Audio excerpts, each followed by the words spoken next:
Welcome back to Creating Cooperative Kids. I'm your host, Bill Corbett. Involving a parent in a child's education has proven to be one of the leading factors in creating more success for a child at school. Now, that's why many school systems, like Harrison County Schools here in Clarksburg, West Virginia, have set aside the space and the funding for a Parent Education Resource Center.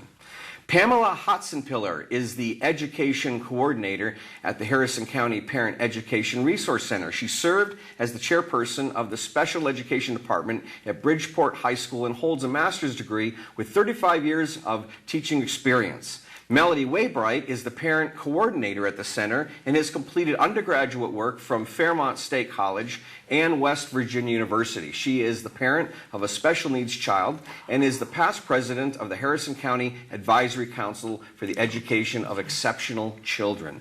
Welcome to the show, ladies. Thank you. So I want to know more about your Parent Education Resource Center. Can you tell us a little bit about it? I'll start. Go ahead. Okay. We are part of a statewide project. Our West Virginia State Department of Education came to us several years ago and asked Harrison County to get involved. It's about getting information to parents and to educators to work together as partners to help children reach their maximum potential. Information needs to be shared across the board between parents and educators for that to happen.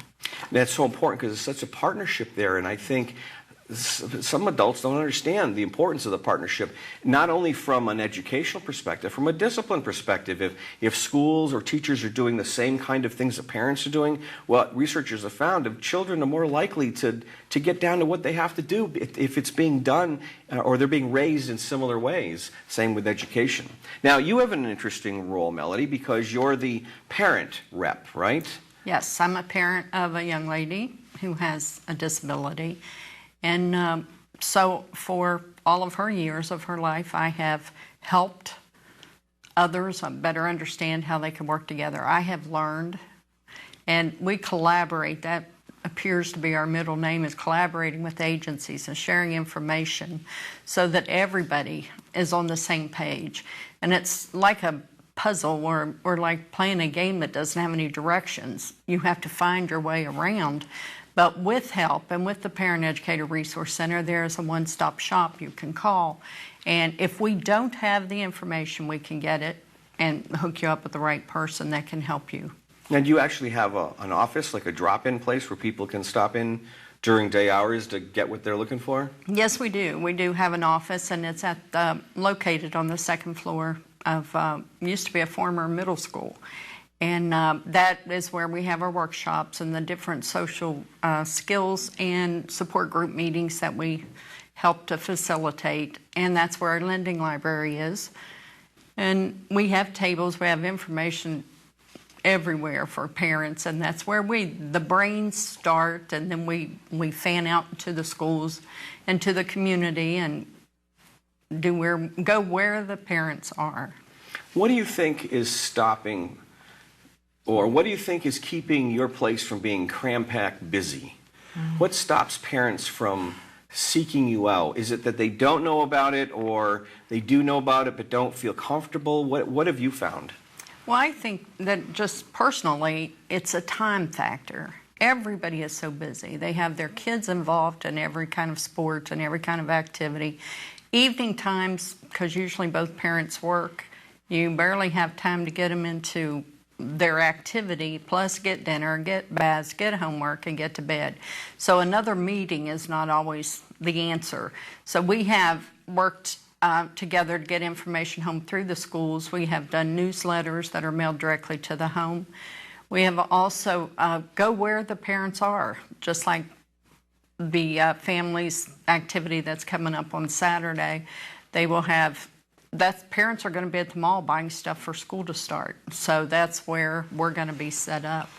And we do home visits, and sometimes that's where parents are most comfortable because it's their turf, their environment. And but we do have some that when they're in a crisis or when there is a problem that they really don't understand or they don't know what they're going to do, they call us and we can talk for 2 hours on the telephone, and that gives them some reassurance, and then they're more comfortable coming in or inviting us to come to a meeting with them. So there's no magic bullet to getting parent involvement. I think it's just going where they are. We've put up signs in laundromats, grocery stores, every place that there are parents, that's where we advertise our workshops and what we have available. I was amazed to talk to a parent one time, and the parent, it was a dad, said, I shouldn't have to look for help. Parenting is I'm supposed to know what to do. Have you found that kind of attitude as well? Yes, but the sharing of information is so important. I can remember early on in one of my first teaching situations, and we were given as coming off of student teaching and out of the university, and checklists, and I did a checklist with a student and developed a program and activities every day for him to do to take him further along the academic curriculum. And after a few weeks, we had parent-teacher conferences, and the parents came in and we're sitting across from the table, and I'm sharing with her what he had accomplished. And she had a funny look on her face, and she finally stopped and she said, I can't believe you got him to do that. He's never done that at home. And then she said, now wait a minute, how did you, and he's always been able to do this. And I stepped back for just a little bit and I said, how did you get him to do that? And she talked about how she set up the activity and he did it. But basically what I had done was spend 6 weeks trying to teach him something he already knew how to do. But I didn't have all the information I needed. So that's what we try to empower parents and say, this is what you know about your child. You need to share that with the school system. And on the other hand, educators need to be sharing with parents what they know and how they do it for the benefit of the child. Now, I don't know if this fuels what you do, but as one parent educator to another, the best thing I love is when I get the emails and they say, thank you for the help you gave me because now he's doing this or now she's doing that or now life's a little bit more peaceful at the dinner table because we figured, do you get those kinds of things? Yes. I save those. I want to put them in, because we don't get paid very much for the work we do, and we spend long hours learning and studying because you got to become a resource and an expert for parents, right? But we get those little golden nugget emails. They just shine. I put them right in my folder. So if I ever have days where it's like, what am I doing this work for? I go in that folder and I open them and I read them. Right? Exactly. But we have some parents that we've worked with clear through the system. They learn about us like through the Birth to 3 program, and they constantly come back and ask questions.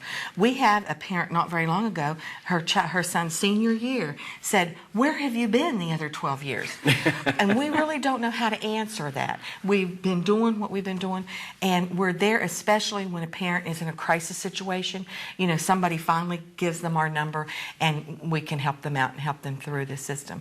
And I've had parents ask me, and I've had educators ask me, and I'm sure Melody can say the same thing. When maybe we come out from trying to help somebody understand an IEP meeting and their individual education plan, and why this is not going to be on there and why this has to be on there. And I've had them say at the end of the meeting, just whose side are you on? And I have to take a step back and say, I'm on the child's side. That's why we're there. That's really good. That's really important. So we only got a couple minutes to go. What kind of information do you want parents to know? What kind of services do you offer?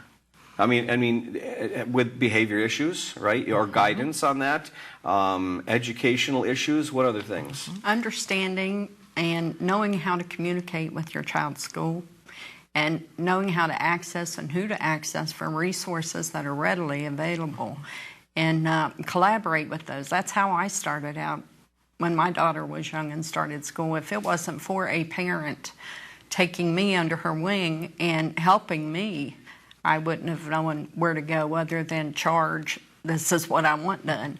But to work with the schools and not to back them into a corner, but everybody work together. If you have a problem, offer a solution and then work with it from there. And that's just, we're like pieces of a puzzle. They all have to work together. Parent involvement is more important than parents realize. And that's so good what you're doing is you're communicating that to them.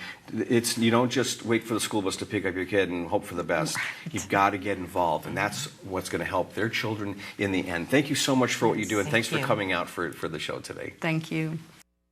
It is said that practicing altruistic behavior, giving to others, adds years to one's life. Now, when we come back from our break, we'll learn about a charity that has been able to donate nearly $600,000 to local underprivileged children, thanks to those who choose to give. Stay with us through the break. We'll be right back.